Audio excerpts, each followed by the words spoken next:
قال سعد بن معاذ کا انتقال ہو گیا، نبی کریم ان کے خیمے میں داخل ہوئے جہاں ان کی میت مبارک پڑی تھی، تو حضور ایک قدم یہاں رکھتے، ایک تھوڑا ہٹا کے رکھتے۔ یہ بھی لوگ ہیں دنیا سے جا رہے ہیں، یہ بھی ہیں جو دنیا چھوڑ رہے ہیں، ان اللہ مرتبہ کیا ہے؟ حضور ایک قدم مبارک یہاں رکھتے، ایک ذرا ہٹا کے رکھتے۔ حضور اس کی کیا وجہ ہے؟ فرمایا 70,000 فرشتے آئے ہیں، خیمہ سارا فرشتوں سے بھرا ہوا ہے، ذرا بچا بچا کے رکھ رہا ہوں کسی فرشتے کے پر پیر نہ آ جائے۔ اور جنازہ اٹھا تو حضور فرمانے لگے سعد بن معاذ کے وصال سے، ان کی شہادت سے اللہ کا عرش ہل گیا ہے، اس سے وجد آ گیا ہے، اتنا بڑا شخص۔ اور صحابہ فرماتے ہیں ہم ان کی قبر کھود رہے تھے تو خوشبوئیں پہلے نکلنی شروع ہو گئی، پہلے خوشبوئیں نکلنی شروع ہو گئی، میرے مرنے پہ ہر سو شور مچ جائے گا، دیکھو گے کہنے الوداع سرکار خود تشریف لائیں گے۔ عزیز دوست، اللہ تبارک و تعالیٰ نا اپنے بندوں سے بڑی محبت فرماتا ہے، اور رب کریم تو ساری مخلوق سے بڑا پیار کرتا ہے، لیکن اگر کوئی بندہ نیک بھی ہو، صالح بھی ہو، پرہیزگار بھی ہو، پھر تو وہ اللہ کا محبوب بن جاتا ہے۔ اور رب کریم کی یہ بھی منشا ہے، اللہ تعالیٰ کی یہ بھی رضا ہے کہ جس سے اللہ محبت کرتا ہے نا، اس سے لوگ بھی محبت کریں۔ قرآن مجید میں اللہ کریم نے فرمایا ان الذین آمنوا وعملوا الصالحات سیجعل لهم الرحمن ودا، بے شک جو لوگ ایمان لانے کے بعد نیک اعمال کریں، رحمان لوگوں کے دلوں میں ان کی محبت پیدا فرما دے گا۔ صحیح بخاری اور صحیح مسلم میں حدیث ہے، نبی پاک علیہ السلام فرماتے ہیں جب اللہ تعالیٰ کسی بندے سے محبت کرتا ہے تو حضرت جبریل امین علیہ السلام کو بلاتا ہے، اور بلا کر کے فرماتے ہیں جبریل میں فلاں آدمی سے محبت کرتا ہوں، آسمان دنیا پہ اعلان کر دو کہ سارے لوگ اس سے محبت کریں۔ اور پھر فرماتے ہیں کہ اے جبریل امین علیہ السلام آپ دنیا میں لوگوں کے دلوں میں یہ بات ڈال دیں کہ اللہ فلاں آدمی سے پیار کرتا ہے لہذا سارے اس سے محبت کریں۔ صالحین کا پیار دین کا بہت بڑا حسن ہے۔ بخاری میں، مسلم میں، کتب احادیث میں ایک پورا باب ہے کہ کسی سے محبت کرو تو اللہ کی رضا کے لیے، اور کسی سے بغض رکھو تو اللہ کی رضا، پورا باب ہے، ایک دو حدیث نہیں۔ حضور نے فرمایا جس سے تم محبت کرو نا اللہ کی رضا کے لیے، اسے بتاؤ بھی کہ مجھے آپ سے محبت ہے، اسے بتاؤ بھی تاکہ وہ بھی آپ کے لیے اچھے جذبہ۔ محبت ہوتی ہے یہ اظہار کی محتاج تو نہیں ہوتی،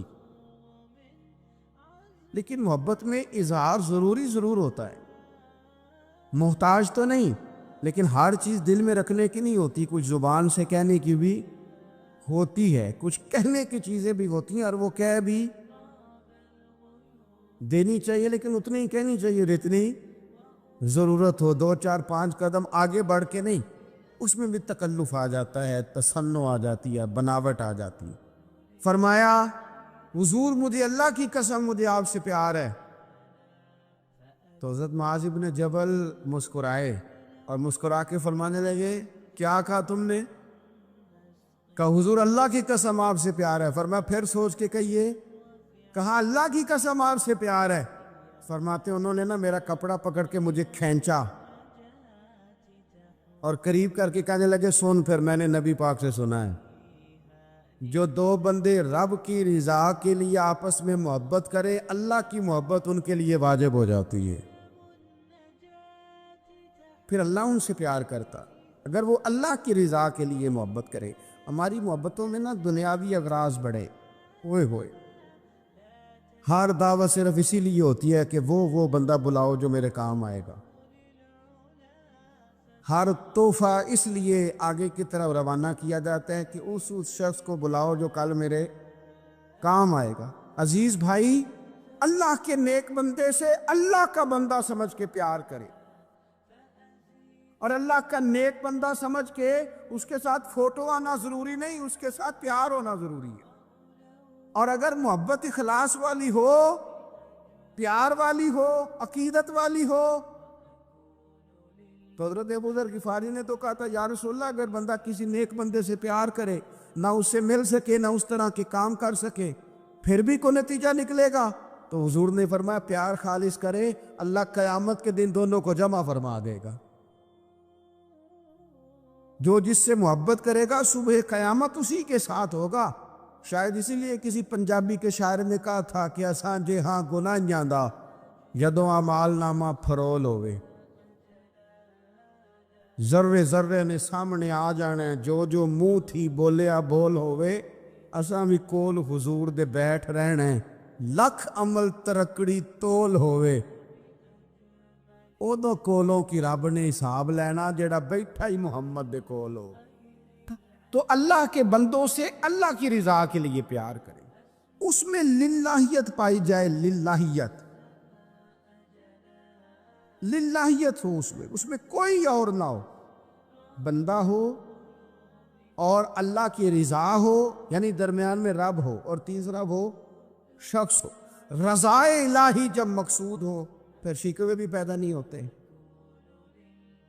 پھر شکایتیں بھی پیدا نہیں ہوتی، پھر اپنی مرضی کے بندہ جملے بھی نہیں بیان کرتا، پھر کسی جگہ کوئی تکلف بھی اس میں نہیں پایا جاتا۔ تو خالصۃ لوجہ اللہ تعالی آپ اللہ کے بندوں سے محبت کریں اور خاص ان کے لیے جذبات پیدا کریں۔ آپ کی طبیعت میں خاص جذبہ ہو، خاص شوق ہو، کسی پراپوگیٹ کرنے والے کے کسی پراپوگنڈے کا شکار نہ ہو،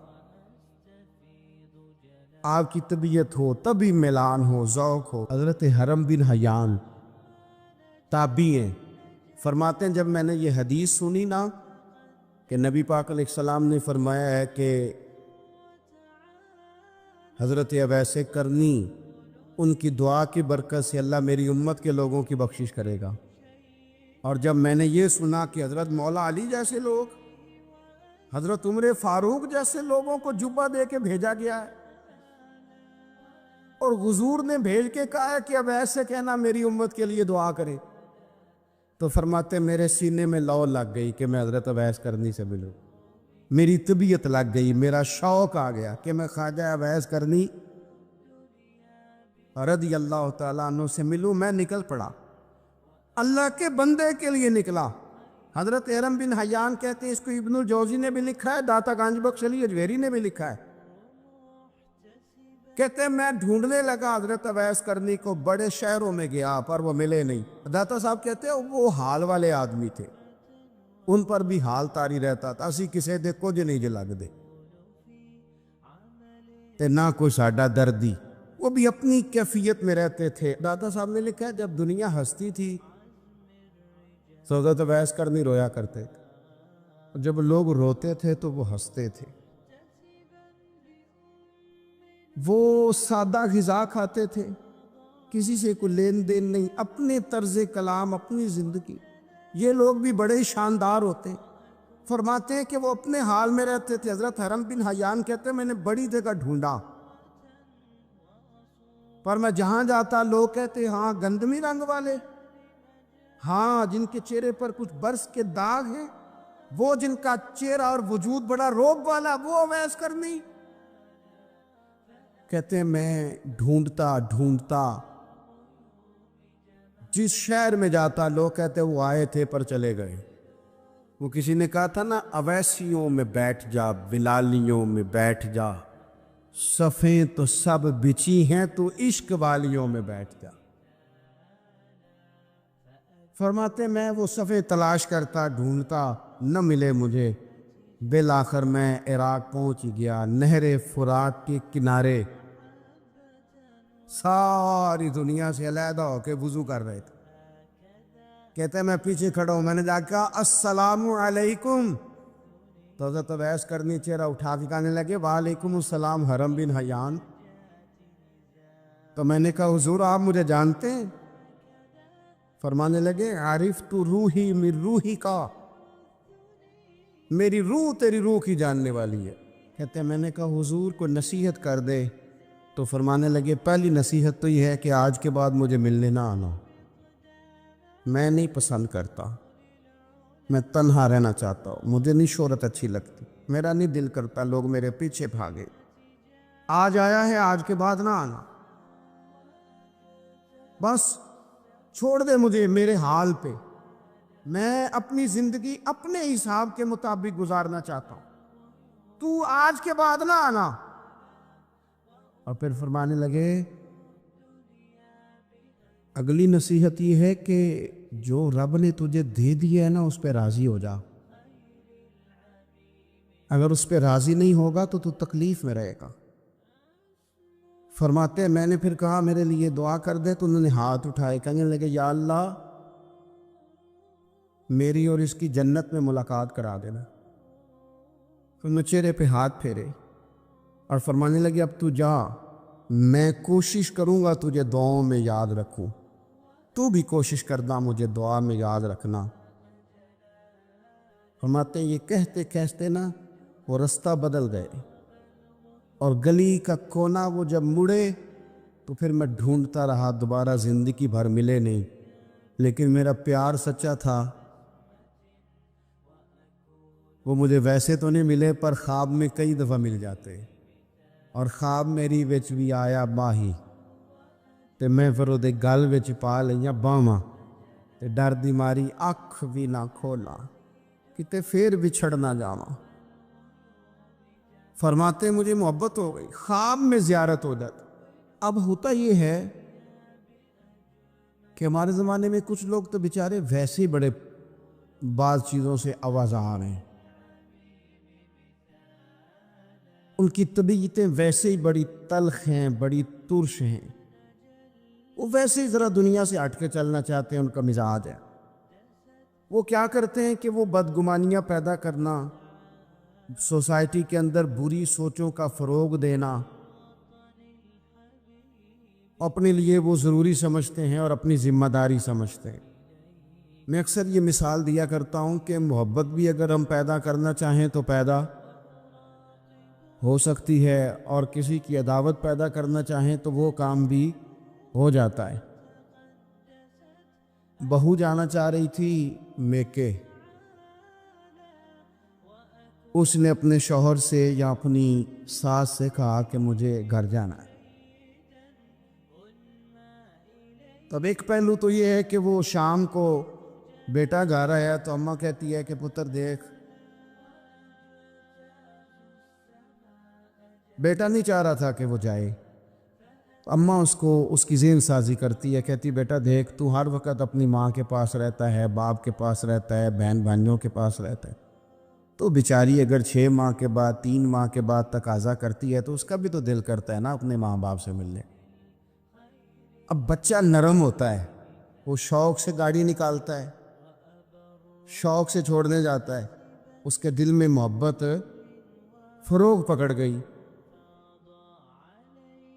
ایک پہلو یہ ہے کہ اس نے مطالبہ کیا بہو نے کہ مجھے جانا ہے میکے، تو ساس صاحبہ نے شام کو اپنے بیٹے سے کہا کہ کوئی طریقہ تو نہیں نا روز جانے کا، اور جب یہ وہاں سے ہو کے آتی ہے تو اس کا لہجہ ٹھیک نہیں رہتا، پھر یہ اس کو غلط مشورے ملتے ہیں، تو پہلے تو وہ صاحب ویسے ہی لڑائی شروع کر دیں گے کہ جانا ہی نہیں، اور جب بات بڑی بڑھے گی تو وہ جائیں گے تو ساتھ یہ کہیں گے کہ جاؤں گا ضرور پر دروازے پہ چھوڑ کے آ جاؤں گا، میں نے اندر کیوں کہ یہ بھی کسی نے پیچھے سے اس کو بھرا ہے۔ آپ کسی بندے کے بارے میں بھی، کسی کے بارے میں، ہمارے تمام جگہوں پہ اسی طرح ہی ہوتا ہے، دوستوں کی محفل ہو، تنظیمیں ہوں، ہمارے دفاتر ہوں، سب جگہ کچھ لوگ باقاعدہ کام کرتے ہیں نفرتیں بھرنے کا، اور فلانا تم نے دیکھا کیا کر رہا تھا، ذہن بناتے ہیں، بندہ اس سے الرجی کھانے لگتا ہے، نفرت کرتا ہے، کچھ ذہن بناتے ہیں یار کتنا بھلا آدمی ہے، دیکھو کتنے وقت پہ آتا ہے بیچارہ، گھر میں اس کے کوئی اور ہے بھی نہیں پھر بھی چھٹی نہیں کرتا، وقت پہ آتا ہے۔ تو یہ ذہن سازی نفرتوں کی بھی لوگ کرتے ہیں، محبتوں کی بھی، ایک مثال اور دے دو چھوٹی سی. ایک مکھی وہ ہے کہ آپ کا پورا وجود موجود ہے، پر وہ وہاں بیٹھے گی جہاں پیپ ہے جسم میں، باقی کسی جگہ نہیں. اس کا مزاج ہے غلاظت والی جگہ پہ بیٹھ، مزاج ہے. اس نے ڈھونڈ کے ہی کسی غلط بات پہ ساتھ ہی غلط، طبیعت ہے اس کی. مانتے نہیں بہت سارے لوگ، پر غیبت کے قائل ہوتے ہیں. ذہن میں فطور ہوتا ہے، بیٹھنا ہی غلط جگہ پہ، حالانکہ باقی سارا جسم موجود ہے. پیپ والی جگہ پہ، ریشے والی جگہ پہ، زخم والی جگہ پہ بیٹھنا ہے، اور وہاں سے اٹھ کے جب کہیں اور بیٹھنا ہے تو وہاں بیماری پھیلانی. ایک مکھی وہ بھی ہے جو ڈھونڈتی ہے سارا زمانہ، پر بیٹھتی پھول پہ. اور جب وہ پھول پر بیٹھ کر اپنے گھونسلے میں جا کے بیٹھتی ہے تو پتہ ہے وہاں کیا پیدا ہوتا ہے؟ شہد پیدا ہوتا ہے. اور شہد وہ ہے جو شفا دیتا ہے. آج کچھ لوگوں نے پراپوگیٹ کر دی چیزیں. جب تو نے کہا نا کہ اللہ میرا رب ہے، پھر ڈٹ جا، پھر اس پہ ڈٹ جا، پھر کھڑا ہونا سی. جب آپ میں استقامت ہوتی ہے، صبر ہوتا ہے. دیکھیں حالات جب بگڑے تو انہیں صحیح ہونے میں ٹائم لگتا ہے. وقت کے ساتھ جب چیزیں تبدیل ہوتی ہیں اپنے ٹائم کے. حضرت بلال حبشی رضی اللہ تعالی، بڑا مشکل نہیں، اکیلا آدمی، غریب آدمی، مکے کے سارے سرداروں کے قابو آ گیا. حضرت حسان، میں نے خود اپنی آنکھوں سے دیکھا، حضرت بلال کے گلے میں رسی ڈال کے بچے کھینچا کرتے تھے. یار خاصا مشکل کام نہیں. امیہ بن خلف ڈنڈوں سے مارتا ہے، آپ کے ہاتھ اور پیر چارپائی کے نیچے رکھ کے تو اوپر بیٹھے رہتے بڑی بڑی دیر. بڑی تکلیف نہیں، بڑی اذیت نہیں. لیکن حضرت بلال حبشی فرماتے ہیں پھر میں نے وہ سارے دکھ مٹتے دیکھے. وقت بیت گیا. وہی امیہ بن خلف ایک دن گھوڑے پہ تھا، گھوڑے اپنے کو تیار کر رہا تھا، لگام ڈال رہا تھا. حضور علیہ السلام گزرے تو فرمایا کیا کر رہے ہو؟ کہنے لگے اس گھوڑے پر بیٹھ کے آپ کو شہید کروں گا. تو حضور فرمانے لگے تیاری کر لے، تجھے قتل میں نہیں کرنا ہے. پھر جنگ کے موقع پہ نا ہلکی سی خراش لگائی رسول پاک نے اسے، یا گلے پہ. تڑپتا تھا، روتا تھا، سسکتا تھا. لوگ کہتے تھے امیہ کیا ہو گیا، اتنا سیانہ بندہ یہ کیا کرتا ہے؟ تو کہنے لگا تمہیں پتہ نہیں مجھے تکلیف کتنی ہے. ضرب تو چھوٹی ہے پر تمہیں پتہ نہیں لگائی کس نے ہے تو چھوٹی، پر تمہیں خبر نہیں کہ لگائی کس نے ہے، کس نے یہ ضرب لگا دی ہے. پھر تڑپ کر سسک کر مرا. حالات بدل جاتے ہیں، حالات میں تبدیلیاں آ جاتی ہیں، اور جب آپ وقت دیتے ہیں تو بہت سارے معاملات ٹھیک ہو جاتے ہیں. حضرت عمار بن یاسر بڑا شروع میں کلمہ پڑھا. ان لوگوں نے بڑی تکلیفیں اٹھائیں جنہوں نے آغاز اسلام میں کلمہ پڑھا. حالات اور طرح کے اذیت، میرے حضور کو بڑی اذیتیں دی جاتی تھی. ابو لہب، عقبہ بن نبی معیط، یہ حضور کے دو ہمسائے تھے. کچھ نفسیاتی تکلیفیں لوگ دیتے ہیں، ذہنی طور پر پریشان کرتے ہیں، مزاج ہوتا ہے. وہ دونوں کیا کرتے تھے؟ وہ سارا اپنے گھر کا کوڑا کرکٹ لا کے حضور کے دروازے پر پھینک جاتے. نبی کریم صلی اللہ تعالی وسلم فرماتے تھے کیا خوبصورت حق ہمسائیگی ادا کرتے ہو، کیا اچھا تم حق ہمسائیگی. اور دونوں طرف کے ہمسائے تکلیف دیتے، اذیت دیتے، حضور کو پریشان کرتے. حضرت عبداللہ ابن مبارک رحمۃ اللہ علیہ کا ہمسایہ بھی اسی طرح کرتا تھا. اپنے گھر کا سارا گند کچرا اٹھا کے آپ کے گھر میں پھینک دیتا. ایک دن بھی پھینکا، 2 دن بھی پھینکا، 3 دن بھی پھینکا، 4 دن بھی پھینکا، 5 دن بھی پھینکا. مہینوں بیت گئے، مہینوں بیت گئے. ایک دن کہنے لگا میں روز کچرا پھینکتا ہوں. خود ہی کہنے لگا آپ کو تکلیف نہیں ہوتی؟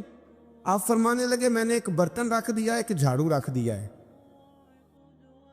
جب تو کچرا پھینکتا ہے تو میں اٹھا کے باہر پھینک آتا ہوں. اب تو بند نہ کرنا، اس لیے کہ مجھے عادت ہو گئی ہے. اب میں نے اپنے ٹائم میں سے نا ٹائم اس کچرے کو دینا شروع کر دیا ہے. اب تو بند نہ کرنا، اس لیے کہ مجھے اب اس بات کی عادت ہو گئی. اب میں روز اٹھاتا ہوں اور اٹھا کے ذرا باہر پھینک آتا ہوں، میں عادی ہو گیا ہوں تیری اذیت کا، اب میں تیری تکلیف کا۔ آپ میں سے بہت سارے لوگ شہروں کے رہنے والے ہیں، ہمارے دیہاتوں میں یہ ہوتا تھا کہ کسی بوڑھے بابے کو نا بچے چھیڑتے تھے، کبھی کبھی غلط کرتے تھے، ایسا کرنا نہیں چاہیے، لیکن بزرگ کو چھیڑتے تھے، تنگ کرتے تھے۔ کبھی وہ بچے نہ چھیڑتے تھے تو بزرگ خود کہتے تھے کہاں مر گئے آج سارے۔ اصل میں وہ پیار ہوتا تھا، وہ پیار لگ جاتا تھا، بتاتے نہیں تھے، لیکن علاقے کے بچوں کے ساتھ نا وہ غصہ ہوتا تھا، وہ چھیڑتے تھے۔ لیکن نا کئی دفعہ کوئی بندہ دشمنی کرتا ہے تو بندے کو اللہ کے قریب کر دیتا ہے، سجدے کا ذوق بڑھ جاتا ہے، عبادت کا مزاج بڑھ جاتا ہے، انسان کی طبیعت کے اندر خاص قرب آتا ہے۔ حضرت عمار بن یاسر رضی اللہ تعالیٰ عنہ فرماتے ہیں کہ بڑی تکلیف دیتے ہیں۔ حضرت عمار بن یاسر رضی اللہ تعالیٰ عنہ کی جو والدہ ہیں وہ اسلام کی پہلی شہیدہ ہیں، حضرت سمیہ ان کا نام تھا، اسلام کی پہلی شہیدہ۔ ان کے زیر ناف ابو جہل نے نیزہ مار کے انہیں شہید کر دیا۔ حضرت عمار بن یاسر رضی اللہ تعالیٰ عنہ فرماتے ہیں کہ میرے والد کو اتنی تکلیفیں دی گئیں کہ وہ ان اذیتوں کی وجہ سے دنیا سے پردہ کر گئے۔ حضرت عمار بن یاسر کو خود کافر اتنا مارتے تھے کہ وہ اپنی حواس کھو بیٹھتے تھے اور ایسی باتیں کرتے تھے کہ سمجھ نہیں آتی تھی کہ یہ عمار بن یاسر بول رہے ہیں۔ اتنی سخت اذیت دیتے، اتنی سخت۔ دکھ قبول محمد بخشا، راضی رہن پیارے، دکھ قبول محمد بخشا، بس راضی رہن۔ اتنی تکلیف دیتے کہ حضرت عمار بن یاسر حواس کھو بیٹھتے، تکلیف میں آتے، بڑا سہا، بڑا برداشت کیا۔ ایک دن میرے رسول پاک تشریف لائے اور حضور نے کہا او آل یاسر میں تمہیں مبارک دینے آیا ہوں، رب کریم نے تمہارے لیے جنت میں مکان بنا دیے ہیں۔ حضور نے تمہارے لیے، اللہ نے تمہارے لیے جنت میں مکانات، تمہیں مبارک ہو، تمہاری اذیتیں، تمہاری تکلیفیں، تمہارے درد، تمہاری راتیں کام آ گئیں۔ مالک نے تمہارے لیے مکانات بنا دیے ہیں، حالات ٹھیک کر دیے ہیں، طبیعتوں میں بہتری آ گئی ہے۔ میرے محبوب کریم رؤوف الرحیم سید عالم نور مجسم شفیع معظم آقا دو عالم صلی اللہ تعالیٰ علیہ وسلم نے انہیں خوشخبری سنا دی۔ حضرت عمار کہتے ہیں پھر حالات بدلے، پھر میں نے جو مجھے اذیتیں دینے والے تھے میں نے انہیں گڑھوں میں گرتے دیکھا۔ آپ فرماتے ہیں ابو جہل کی لاش اٹھانے والا بھی بدر میں کوئی موجود نہ تھا، اور ابو لہب جو مجھے تکلیفیں دیتا تھا وہ مکے کے چوک میں مرا ہوا پڑا تھا، پر کوئی اس کے قریب جانے والا بھی موجود نہ تھا، کوئی نہیں تھا۔ آپ فرماتے ہیں وہ حالات بھی۔ حضرت عمار کا اپنا کیا حال ہوا؟ حضرت خالد بن ولید رضی اللہ تعالیٰ عنہ بڑے بہادر ہیں، حضور نے فرمایا یہ اللہ کی تلوار ہے، یہ اللہ کی، بڑے بہادر تھے، بڑے شیر دل تھے۔ فرماتے ہیں کبھی معذرت نہیں کرنی پڑی، کبھی جھکنا نہیں پڑا، کبھی کسی کی منت نہیں کی۔ اللہ نے طاقت اتنی عطا فرمائی تھی، ہمت، حوصلہ، صبر، استقامت اتنا دیا، کبھی کسی جگہ پشت نہیں لگی۔ لیکن فرماتے کسی وجہ سے نا ایک دن میرا عمار بن یاسر کے ساتھ کسی بات پہ اختلاف رائے ہو گیا، جھگڑا ہو گیا۔ توجہ ہے میری بات پر؟ فرماتے ہیں جھگڑا ہو گیا۔ ہمارا پتہ حال کیا ہے؟ ہمارا یہ حال ہوتا ہے کہ ہمارا جھگڑا ہو جائے تو خیر ہے، لیکن اگر پڑوسی کے بچے لڑ پڑے تو ہم کہتے ہیں اس کی روزی پاک نہیں، اس کی تربیت ٹھیک نہیں۔ ہمارا بھائیوں سے رٹا ہو جائے تو معاملہ اور ہے، کسی کا ہو جائے تو معاملہ اور ہے۔ میں بیمار ہو جاؤں تو آزمائش ہے، اور سامنے والا بیمار ہو جائے تو سزا ہے، پھر کیا ہے؟ بلکہ پنجابی کہنے نے کیتیاں نو پھڑیا ہے، یہی کہہ دیتے۔ اور میں بیمار ہو جاؤں تو آزمائش آ جائے گی اللہ کی طرف سے۔ ایسا نہ کرے۔ ہمارا فتویٰ اپنے حق میں اور ہوتا ہے، سامنے والے کے معاملے میں اور ہوتا ہے۔ حضرت عمار بن یاسر کی بات کر رہا تھا، جناب عمار بن یاسر رضی اللہ تعالی عنہ۔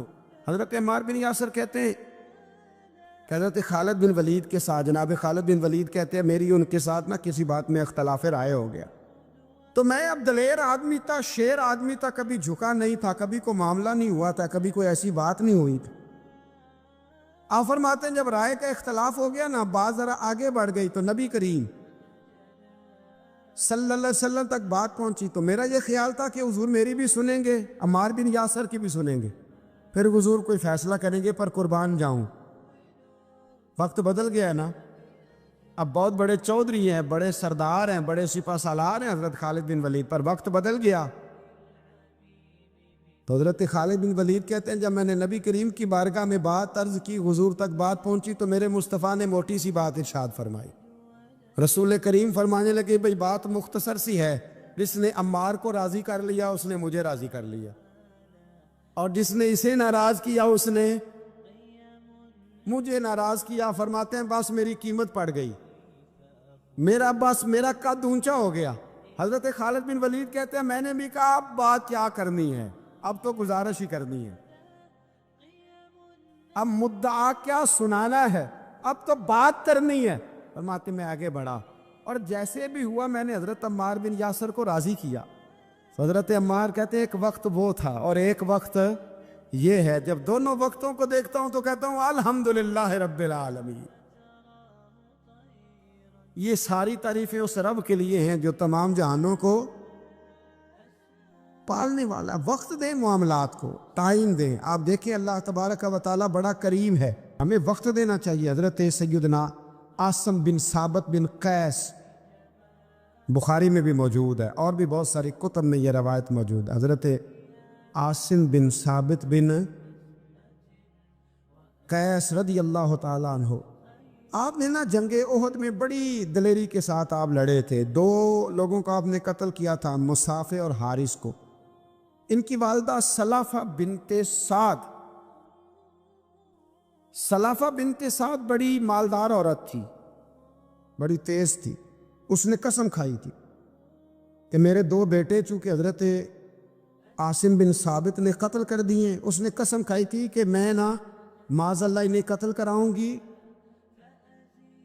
اور ان کی گردن اترواؤں گی اور ان کی کھوپڑی میں شراب بھر کے پیوں گی۔ جملے بولنے والے کئی دفعہ بڑا ہی بول جاتے ہیں۔ حضرت عاصم بن ثابت بن قیس رضی اللہ تعالی، سلافہ بن سعد کہنے لگی کہ میرے بیٹے چونکہ انہوں نے قتل کیے تو 100 اونٹ دوں گی جو انہیں شہید کرے گا، اور پھر میں معاذ اللہ ان کی گردن اتروا کے کھوپڑی کے اندر شراب بھر کے پیوں گی۔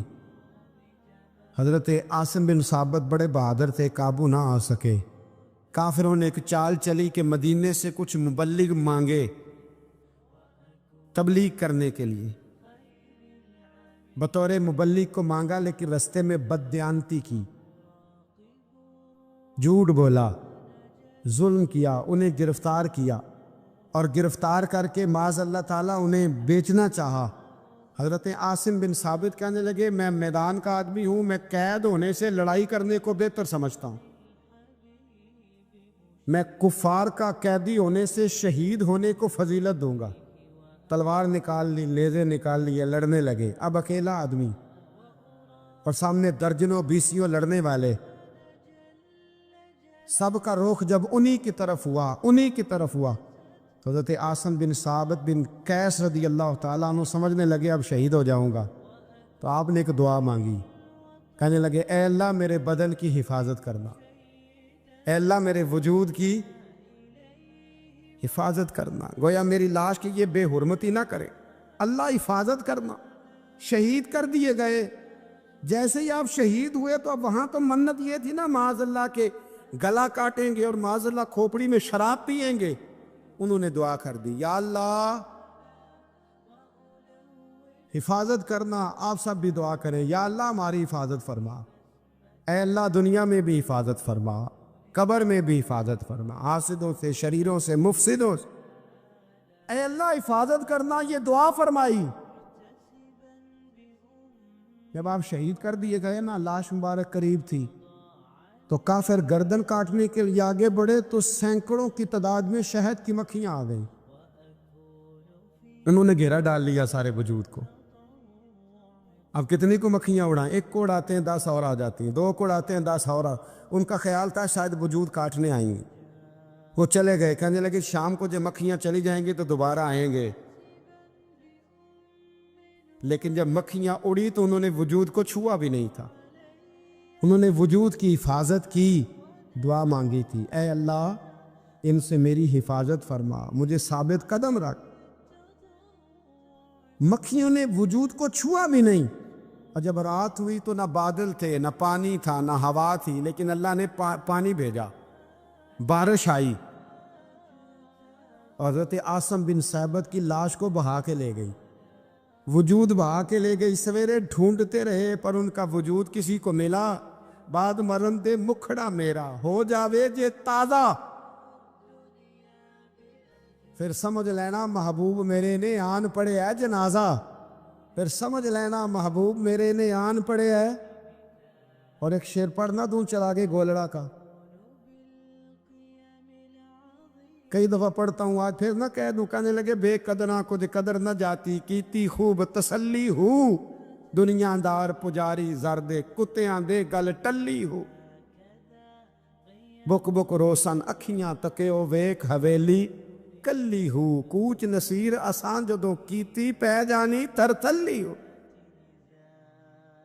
تو یاد رکھ میرے بھائی، جب آپ ثابت قدم، حضرت خباب رضی اللہ تعالی عنہ، بخاری میں ذکر ہے، کتب حدیث میں، کتب سیرت میں ذکر، حضرت خباب رضی اللہ تعالی عنہ نے اس وقت کلمہ پڑھا جب ابھی 5 لوگ کلمہ پڑھتے تھے، کل بندے السابقون الاولون۔